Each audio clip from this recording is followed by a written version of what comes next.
Okay, so day two, part two of trying out this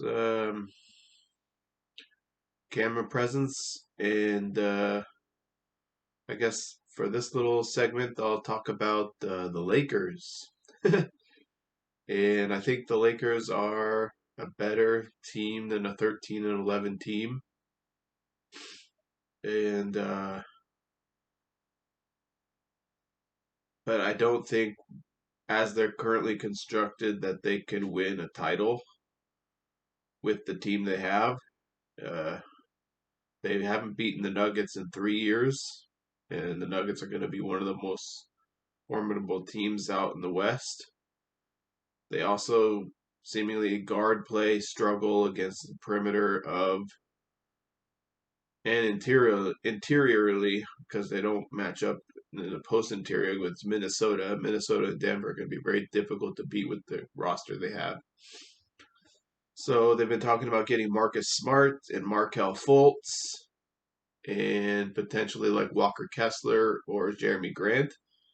And I think if you add a few of those players, that you could potentially give yourself a shot and see what happens this year. Um, I think Reeves and Dalton Connect potentially has potential to be a really good player. Reeves is more of like a fifth to sixth man on a team. He's potentially a starter, but he's potentially a six man too.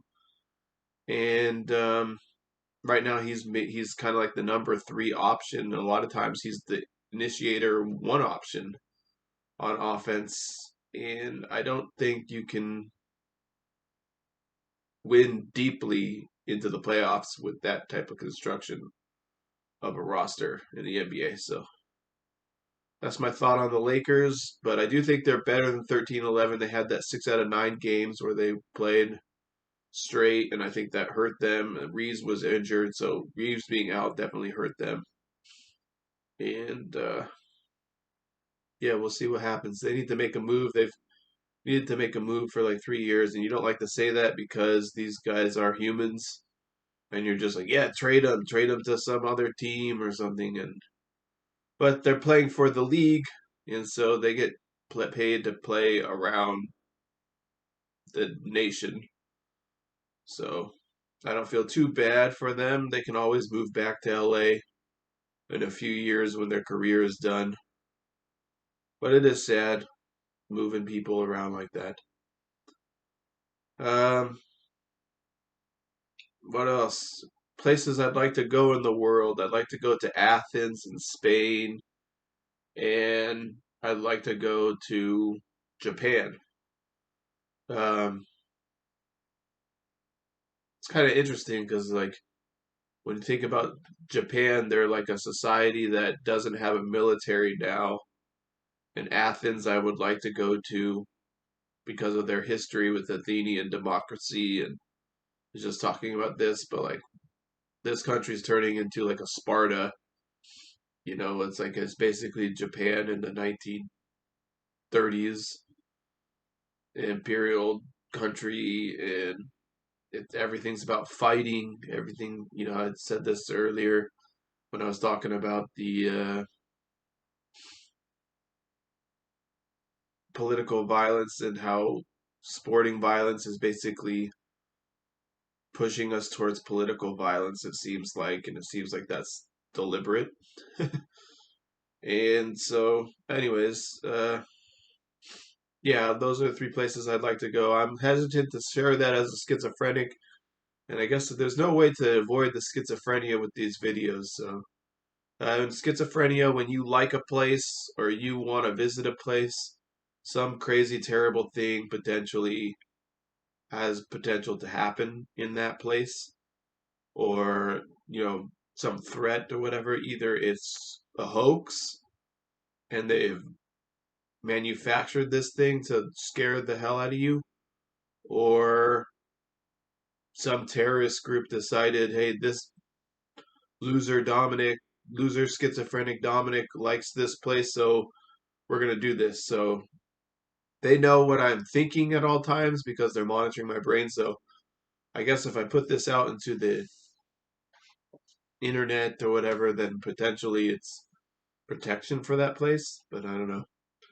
Anyways, so I'd like to go to Spain, Japan, or Athens. Those are three places I would like to go. And I don't know when I'll get there. My mom has been talking about going to Spain in next year or so. She wants to walk the Camino de Santiago. She learned about it from Martin Sheen's The Way. I think she'd known about it before that. I think she read a couple books about it. And so it'd be fun to go with her. And I think they would maybe need somebody like me to be with them. If they go, my dad calls his hip the Camino. He has hip surgery and he's doing really well now. And I don't know how this video is going to come out. I don't think I was looking at the camera. I got to make sure I'm looking at the camera. I'm wearing a Mickey sweatshirt. I never thought I would wear a Mickey sweatshirt, but now it's I'm not saying that it's countercultural, but it's almost like it's countercultural now with like Ron DeSantis and stuff. It's like if you like Disney, you're countercultural. But not that I want to be countercultural, I just want to be a person. But anyways, it, it's a little crazy to think that that is going on. But I guess corporations change and businesses change. And then it gets into like that whole thing of like capitalism and anti-capitalism. And when you look at the world, not even the former Soviet Union or Russia is anti-capitalist. So it's like, uh, I think the main people that are anti-capitalist now are like people of environmental mind and socialist mind. But uh, yeah, that gets into that whole thing of like, what are we gonna do with our planet as we're kind of killing it? And it always comes back to these UFOs flying around. Like, what technology do they have? Can they lead us out of this petro oil based society and fossil fuel based energy system? And it's kind of funny, like an industry starts up 100 years ago and it gets so powerful that you can't change it. And that's kind of the crazy thing going on now. Uh, all right, I think I talked enough right here. I look kind of ridiculous sitting here in my chair. I want to sit like this so I look better, but I don't know. I guess I'm on camera and getting better. I don't know if I'm getting better, but it's only been 2 days. All right, bye.